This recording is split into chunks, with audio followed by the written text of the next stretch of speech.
নেতারহাটকে মাথায় রেখে আশেপাশে যে সমস্ত সাইট সিইং রয়েছে সেগুলোর মধ্যে সবচেয়ে দূরে এটাই রয়েছে। তার মানে ঘণ্টাখানেক আরও বেশি লাগবে। রাস্তার দুধারের প্রকৃতি এপাশেও একই রকম সুন্দর। মাঝে মধ্যেই মনে হবে উত্তরবঙ্গের কোনো এক হিল স্টেশনে যাচ্ছেন বোধহয়। নেতারহাটের প্রাণ কেন্দ্র বলতে যা বোঝায় তা এটাই। এখানেই ছোট্ট একটা মার্কেট রয়েছে। এখানে যেটুকু অ্যাভেলেবেল তা এখানেই পাবেন। অনেকগুলো সাইট সিইং রয়েছে, সবগুলোই 10 থেকে 15 কিলোমিটারের মধ্যে।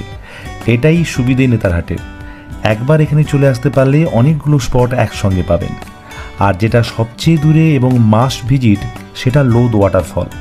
আজকেই কমপ্লিট করে নিয়েছি। এই ডাকবাংলোর সেরা আকর্ষণ পুরো জঙ্গলের পরিবেশ নয়, স্থানীয়ভাবে পোষা দেশি মুরগির ঝোল নয়, বাংলোর সামনে এই বনফায়ারের ব্যবস্থা।